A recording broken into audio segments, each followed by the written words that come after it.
Hello students, today we will do the poem on killing a tree which is written by Keev Patel. In this poem, the poet sensitizes the reader and highlights the fact that trees are living things. He compares trees with human beings and convey that trees should not be cut because destroying trees is just like killing a human being. If we are cutting a tree, then we are killing a human being. It will be as we are killing a human being. A tree does not die by only cutting that because it regrows from the place from where we have cut that. So, if it has to be destroyed, then it has to be uprooted only. If we will uprooted the tree, then only it will be destroyed. Let's start the first stanza. It takes much time to kill a tree, not a simple jab of the knife will do it. It has grown slowly, consuming the earth, rising out of it, feeding upon its crust, absorbing years of sunlight, air, water, and out of its leprous hide, sprouting leaves. Here, the meaning of jab is sudden or rough cut. Next, leprous hide means discolored bark or patchy bark. Here in this stanza, the poet says that a simple cut or a simple jab of the knife does not kill a tree. A simple cut or simple jab of the knife cannot kill or destroy a tree. As we know, a tree grows if it is rooted to the earth. If it is not rooted to the earth, then it means it can't grow. A plant takes all the nutritions from the soil to grow into a big tree, and the tree bound to the soil and takes all the nutritions, absorb all the nutritions like sunlight, air, water to grow into a strong tree from the earth. And after that, it has a strong trunk, and from that strong trunk, leaves started to grow or started to develop. Now let's start the second stanza. So hack and chop, but this alone won't do it. Not so much pain will do it.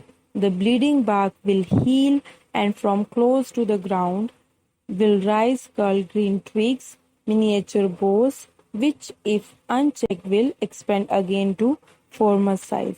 Here the poet says, human cut and chop the bark of the trees into many pieces, but this alone is not enough to kill a tree. And it is not sufficient to destroy a tree. If we are cutting or chopping the bark of the tree, it is not enough to destroy a tree. The point of the tree from where we have cut the tree, it gives out a sap or a liquid, just like human beings. If human beings get injured, they started bleeding. Same in the trees also, from where we have cut the tree, a sap started to come out from that place, and it will heal the tree very soon. And after that, what happened from that place, curled green twigs will begin to rise from that place near the ground from where we have chopped the tree or from where we have cut the tree. What started to come out from that place, curled green twigs started to come out from that place, and these twigs will expand the trees or again in the former size. As before chopping the tree, the size the tree was having, it will expand in that size again.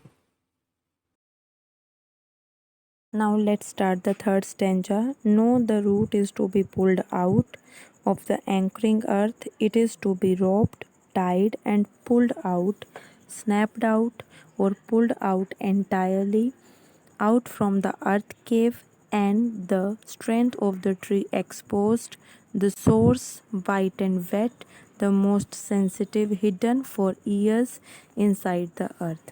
Here the poet says that in order to kill the tree or destroy the tree, it has to be uprooted.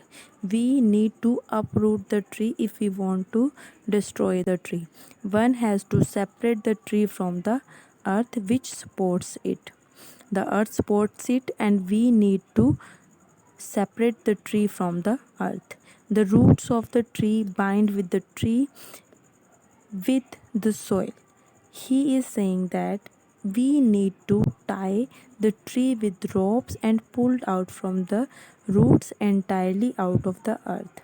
The root or the source, the root which is the source with which the tree grows and it doesn't destroy, with which is white and wet. The root or source which is white and wet, it is very sensitive part of the tree, and the roots are hidden inside the earth for many years. The roots which are inside the earth or which are hidden inside the earth, that is having very sensitive part and which is white and wet, that need to take out from the earth. Now let's start the last stanza. Then the matter of scorching and choking in sun and air, browning, hardening, twisting, withering, and then it is done.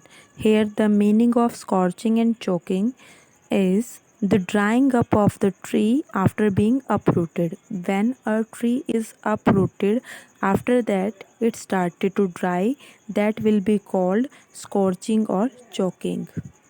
Now, at the end, the poet says that if the tree has been uprooted, if we have uprooted the trees, then it rise up after being uprooted with the heat of sun or wind. The trunk will become brown, hardened, and it started to twist and decay, and finally the tree will die in this way. If we are uprooting the tree, what will be happened with the tree? It started to become brown or started to harden, started to twist its trunk, and then it will die in a correct manner, in a proper manner it will be destroyed.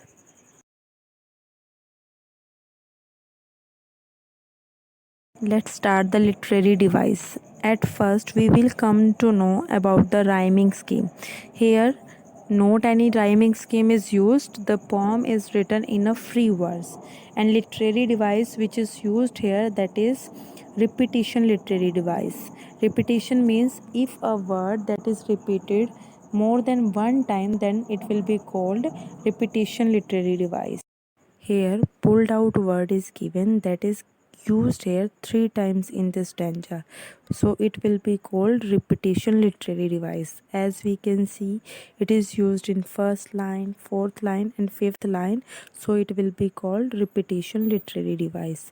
Next literary device which is used here, that is alliteration literary device. At first, we will come to know what is alliteration.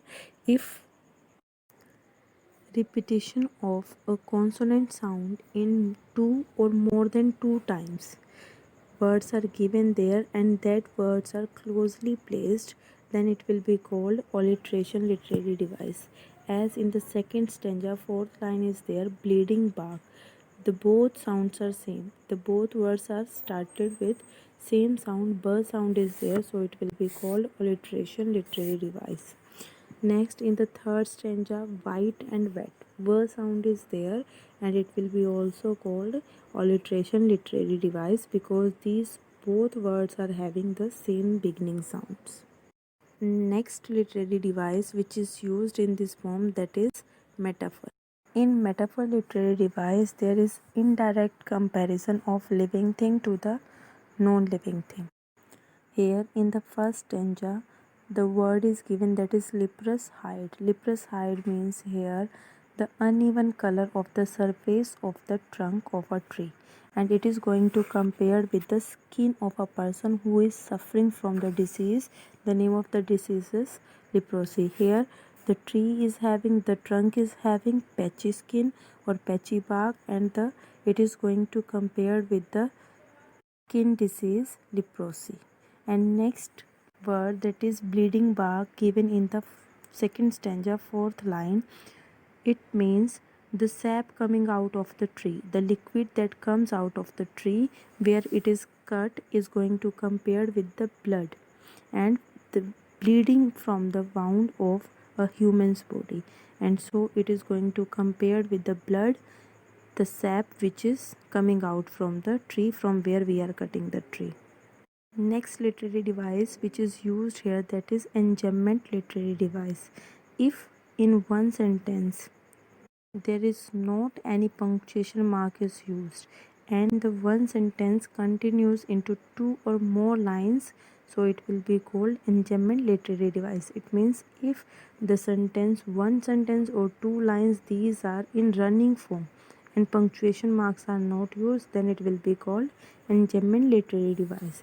Here as we can see in the first stanza, second line, third line, and after that fifth, sixth, and eighth. These lines are in running form and there is not any punctuation mark is used. So here which literary device is used, that is enjambment literary device. In the second stanza, first line, fourth line, fifth line, seventh line, eighth line, not any punctuation mark is used and these lines are in running form, so it will be called enjambment literary device. And in the next stanza, last two lines are given where punctuation marks are not used, the most sensitive hidden, and before that, and the strength of the tree exposed. Here not any punctuation mark is used, so it will be called enjambment literary device.